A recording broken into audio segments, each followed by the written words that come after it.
I think they figured out that the U.S. is irrational, but I don't think they quite figured out how much lack of planning.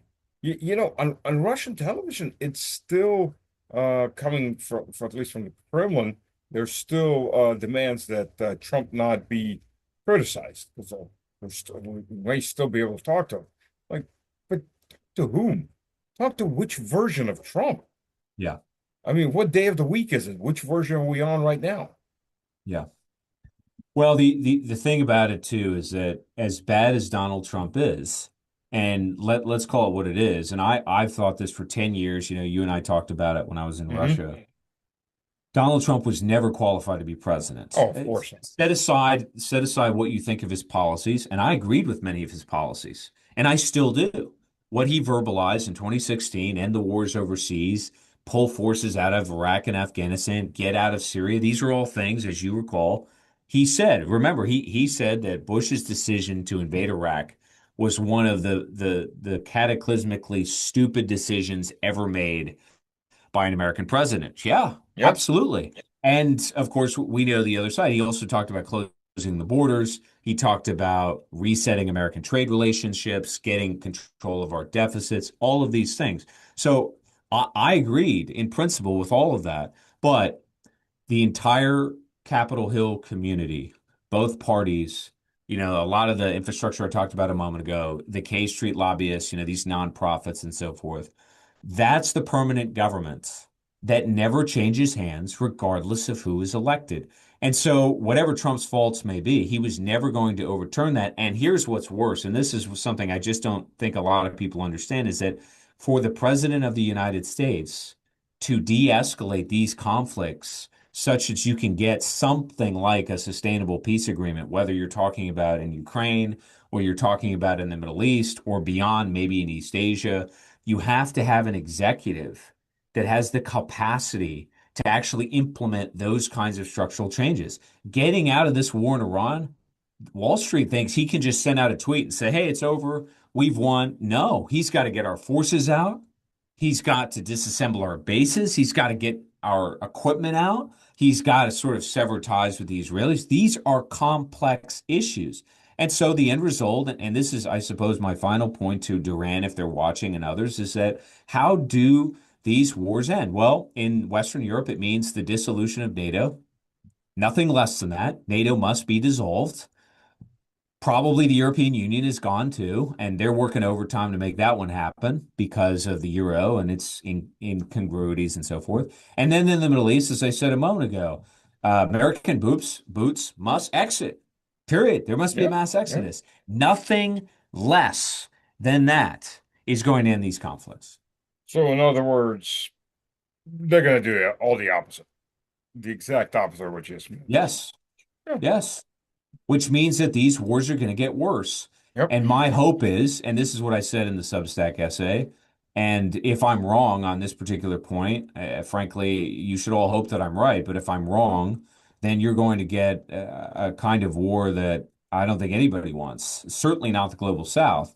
But that is to say, I think it's a monetary mushroom cloud that's going to finally derail the West. I really do. I think we're very close to that. But if we don't get that, it's going to be a major, massive military defeat that we just can't conceal anymore, particularly in the Middle East. That's what it'll take because there will be no political relief valve. It's not there. It's gone. And the same is true, albeit I think it's even worse in Western Europe. There's absolutely no relief there to be had politically either. They're going to double down, double down, and double down. Yeah. Yeah. I think you're absolutely right. Um, Not that I don't have a lot of weapon systems to double down with.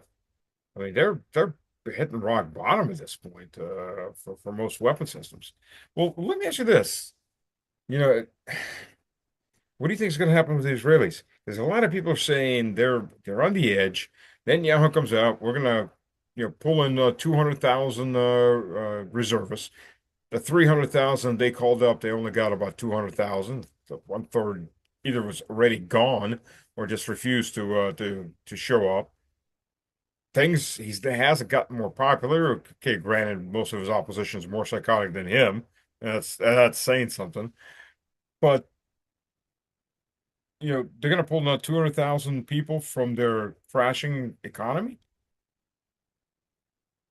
I think what we're witnessing, as I mentioned a moment ago, with the structural changes in Western Europe, the dissolution of NATO, the end of the European Union, and I recognize that what I'm describing, these are very big things Yeah, that a lot of people in the West, Shaz, and you know this better than I do, they can't imagine it. It's like impossible to imagine these things. I think they're not only are they going to happen, but they're quite imminent. I think this is the end of the state of Israel. I really do. I do not see how they're going to survive this.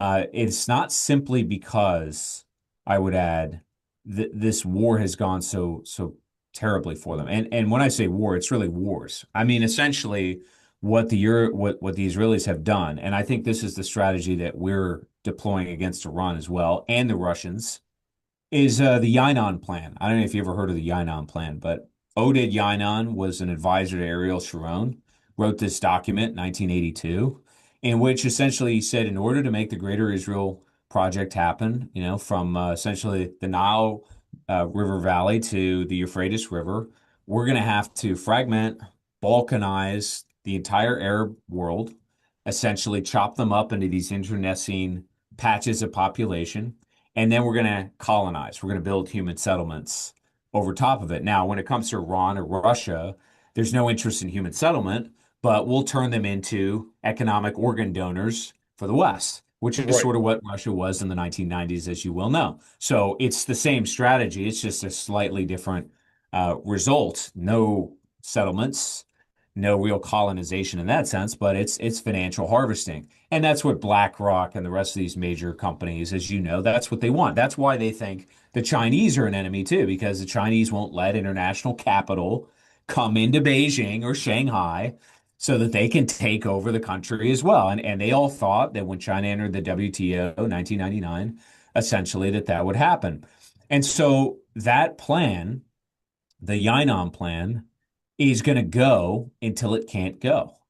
And in the lead up to 2026, I would say really from October of 2023 until this disastrous war with Iran started, the Israelis lost, I would say, really the only moderates, the sort of core capable Israelis. Sometimes they're called liberal Zionists, that type of thing. They're gone. They're living in Cyprus. Maybe they're in Argentina. Some of them have come back to the United States, that sort of thing. So all that's left are the hardcore militant Zionists that you speak of, and they will not permit this war to end. And furthermore, Shaz, they won't permit the United States to decouple either. And nobody's going to force that decoupling because there is no political organization of scale that can challenge these people. As I mentioned a moment ago, you challenge AIPAC, you challenge Miriam Adelson, you challenge Benjamin Netanyahu's control over Capitol Hill, we will throw $40 million at you and you're done. You're silenced. And it doesn't matter what the polls say. Again, that safeguard, the notion that the president has to justify what he's doing is absurd. I just read the list of all the wars that we're fighting. MAGA's still there. It's only symbolic. It's not a real movement. We know that. But where's the insurrection? Where's the upheaval? It's not there. So the answer to your question is this is probably the dissolution of the Israeli state. And my guess is it's going to come, and this might be a unique take on this platform, but I think it's going to come when, for all intents and purposes, the entire Islamic world comes down on them. I think what has happened with Iran is they have become sort of the leaders of the House of Islam. And I think eventually the entire region is going to come behind or under their banner, which you do not hear in the West. Nobody No, would say no, no. such a thing. But that is what's going to happen. And I think that the Turks are also going to switch sides. I think that they eventually will come under the banner. Maybe that's the wrong word, alongside, opportunistically or otherwise, because they conclude correctly, by the way, that the American empire and the Israeli sponsor state, or vice versa, it's intolerable. There can be no peace, no balance of power, no real economy, nothing until those axes are utterly destroyed. And that's what's going to happen. Well, right now you've got, we had the meeting between Rubio and Lavrov, Yep. which 35 minutes, some Nice. harsh words. At Yep. the end, they'd make a semi-rosy speech, and bombing begins again by Ukrainian drones, mostly against civilian targets, people sleeping in their homes at night. And now you've got Trump and Rubio, those two shysters, are trying to push Putin into signing a ceasefire, an aviation ceasefire. So where Russia is absolutely 99% dominant, they want a ceasefire. Yep. Do they honestly believe Russia would just give up that massive an advantage for Look, what? What gain? I just read an article, I can't recall the exact outlet, in which it argued that Iran is sabotaging the peace process in the Oh, Middle yeah, I East. saw that. Yeah. Now, look, um, Stas, if I come to your house, I murder your whole family except you. I don't relinquish further threats. I still have sufficient armament and weaponry to kill you and whomever else. Are you going to come to a peace agreement with that person? Are you going to set aside the collateral damage that has been done to you and your house so that you can come to some kind of an agreement? This is the insanity of the people that we're dealing with. But, one thing here that's very important to note is that Americans, to be fair to us, because I am hard on my own people, as you know, especially the elites. And here I'm not talking about the Zionists per se. I'm really talking about the Tucker Carlsons of the world, okay? Is that we have a lot of distance between the result of our foreign policy blunders in particular and its impact on our lives. I mean, you're talking thousands and thousands of miles away. It doesn't absolve us of the responsibility from what we have permitted, but the truth of it, the truth of the matter is that Trump has a UFC match at the White House, and then he goes back and has his little negotiations with Russia. We're far removed from the visceral consequences. It is, as you said before we got on the program, these people are LARPing. Yep. They're not real statesmen. They're not real leaders. They have no concept of a war zone. Part of the reason when I was in Russia with you, you said, "Hey, would you like to go down to the Donbass?" I said, "Absolutely." Because I knew that the only way I was going to have a chance at gaining a real understanding of the consequences of what's happening is to go down there. You think anybody on Absolutely. the Hill gives a shit about any of that? Do you think they have a clue what's going on? I mean, Howard Lutnick, when he came to Washington, D.C. to be part of the Trump administration, he bought a $25 million mansion from Brett Baer, who's an anchor at Fox News. Do you think that somebody at that level of wealth has any concept that 50, 60, 70% of Americans are living paycheck to paycheck? They don't. Of Never course not. mind some war across the world in which your sort of infantile version of reality is, well, we're Team America, we're good, even if we blow up the pyramids. If you haven't seen the movie, you should see it. Team Uh, America, hell it's yes. it's not our fault. We have good intentions, and by contrast, whether you do something good or bad as a Russian, it doesn't matter because you're playing for the bad team. Yep. That sort of bimodal paradigm, that's what continues to dominate the psyche of the American elites, intelligentsia, even I would say mainstream culture.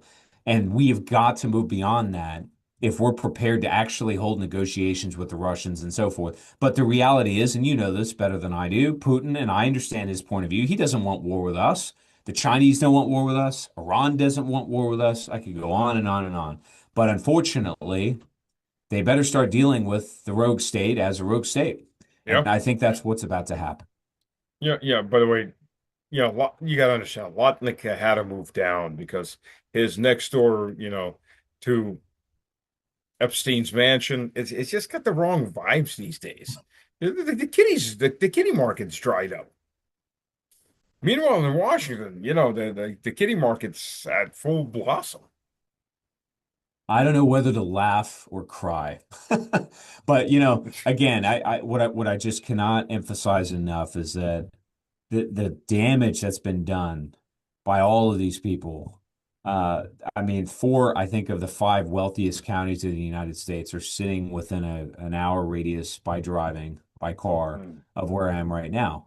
And then you go to Wall Street and you're talking about levels of wealth that are hard to process, and the rest of the population and the rest of the world is living in squalor in some sense because Oh of yeah. their recklessness, and they've never been held to account. So, Shaz, I mean, why would these people think that having destroyed Ukraine, which they've done, they would ever be held accountable for it? Why would No, they of course think not. that the collateral damage to Qatar Energy or Saudi Aramco, which recently came under attack? I mean, none of these people have ever really felt any skin in the game. And what do we know about Donald Trump right now, in particular, just as an example? He's getting rich. Oh yeah. He's getting filthy rich and richer by the month by virtue of being president. And that's coming from a man that was already a billionaire, coming from a man that made 30 billion off of his pump and dump scheme of Trump coins, which are now 97 plus percent off of off peak. And how many And people bought into that? And usually it's poor people that don't have that much disposable income at all. how many senior leaders inside the Pentagon, maybe ex-CIA, have gotten rich doing the same thing and have their little McMansions on the Potomac? This is the issue. This is why, Axios put out a report. I'm sure you saw it, arguing or indicating that Bradley Cooper, the CENTCOM commander, told the president, "Hey, you need to come to a halt because his military air campaigns they can't work," or so forth and so forth. And we've heard similar stories about the chairman of the Joint Chiefs, this guy raising Cain, and yet it doesn't stop. Nothing stops. And No, the reason is because the institutional safeguards, they're gone. And the yeah, people that are at those levels, as you know, you were in the military, you know exactly how it works. You don't get into that position of authority if you tell the truth. oh, If of if course. Bradley Cooper told the president what is reported in Axios, I don't think he would be CENTCOM commander much longer. But a lot of people think Hmm. that that's how it actually works. When in fact, if you know your history, and here I'm referencing Vietnam in particular, what you get from senior leaders in the government and the military is a dereliction of duty. That's what H.R. McMaster's book was all about in Yep. the 1970s or 60s and 70s. It was a failure of the brass, not just of the government. And you could plan potentially even more blame inside the Pentagon than in the White House National Security Council. And so this sort of institutional rot and decay, it's just not appreciated outside of the United States and maybe outside of the West. Yeah, you are absolutely right. You are absolutely right. And I mean, look at the candidates that are pushing up for the next presidential elections. You know, I mean, Hillary Clinton's name is back in the running. For God's sakes, you got the geriatric ward, and not just for the age group, but they're all sick. They either have dementia, Yeah, schizophrenia, yeah, whatever that hyena laughing syndrome that Hillary Clinton has, where she loses control over herself and just starts laughing, hackling like a hyena. But yeah, they're all sick people, yeah, and mentally sick also. yeah. No, I mean, look, we have reached entropy in Yeah. the West. There's absolutely no question about it. And because of that, these conflicts are going to get worse. And as I have said repeatedly now in your program, the safeguards, they're gone. I think what will help tremendously is if we hit tank bottoms, if interest rates continue to soar, and I think they will, if the Chinese do in fact have a lot more gold than they say they do, and we have a lot less. Those things are going to help, but I fail to see how any negotiated settlement is going to resolve the conflicts in Ukraine or in the Middle East. I think we're in for, call it a final kinetic phase, a sort of battle of annihilation. I don't necessarily think it's World War III. I don't subscribe to that, in part because I don't see evidence that the global South, that the Russians, the Chinese want anything to do with that. But we continue to push. Well, whether or not you want anything to do with it, the other side wants to come to your house. dig up your lawn, break your door in, rape your wife and your kids. And you don't have a choice at that point, whether you want to stay out of this war or not. You're now a combatant. Yeah, and obviously in this regard, my main concern is I shouldn't say obviously, but my main concern is a potential nuclear exchange in the Middle East, courtesy of our dear friends in Israel, because I do Yeah. think the Samson option is quite real. And in the past, it's always been the United States government, military, that has put the shackles on those folks to prevent them from going the distance. Who's going to do that today? Who's going to do it? I don't see it. I just don't see it. And that's what really scares me. And potentially the Iranians know that as well. And maybe that's why their escalations have been as surgical as they have been. But at the end of the day, they're dealing with a madman. They're Yeah. dealing with a power that is rogue and dealing with that. Uh, that's precarious, you know? Well, you said it I'm trying to come up with an argument that maybe play the devil's advocate, but the problem is I can't. You're right. And what we see is absolutely the machine is just spitting up carbon copy of crap candidates, and everything's in there is to keep going. Just keep going. Yeah. But I you think think we just they're going to launch a ground invasions? Yeah, I do. What a And you remember disaster. we chatted about this, Yeah, yeah. and you said, what did you ask me? You said, yeah, with what? How? Where are they going to land? What are they going to do? And in this regard, as one service member to another, we used to talk about the make sensometer. I don't know if you Hmm. remember this. When I was in the Navy, it was a big deal. And we said the higher on the make sensometer it is, the less likely it is to happen. Does it make sense in None, any way, shape, none, or form none. to launch Zero. ground forces? Zero. We don't really have them to send. We are fighting a war that's completely changed. I mean, for Christ's sakes, in the New York Times article that I think was actually pretty good, and Max Blumenthal, who I have the utmost respect for as a journalist, seemed to say that it was accurate, in which they described how Trump took the United States to war. This is in the New York Times. Nobody in the various briefings, at least not according to that article, mentioned this major war, this little conflict in Ukraine, and how drones and precision strike and the battlefield had completely changed. No mention of it. Nothing. And so my point is, no lessons have been learned. I guess that's the recurring theme of this entire program. And so yeah, we're probably going to send him. And the reason is because Trump is being backed into a corner, doesn't have the executive capacity, probably doesn't have the desire, the will, maybe not even the sense of urgency to pull out. So what's he going to do? He's going to send the Marines or send the paratroopers. And my God, that's going to be disastrous. As you know how that's going to go. Oh yeah. But yes, we're going to do it. We're going to do it. I don't know if we're going to land in Bandar Abbas or Karg Island. I don't know if we're going to show up on rocket jetpacks. I don't know what's going to happen, but I'm quite confident that the senior leadership in the U.S. military is telling the president, hey, send them, send Team America, and let's finish this. Team America. Fuck yeah.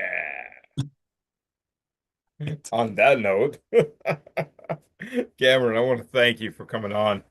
Um, it's pretty late over here, so I do need to get a bit of sleep in.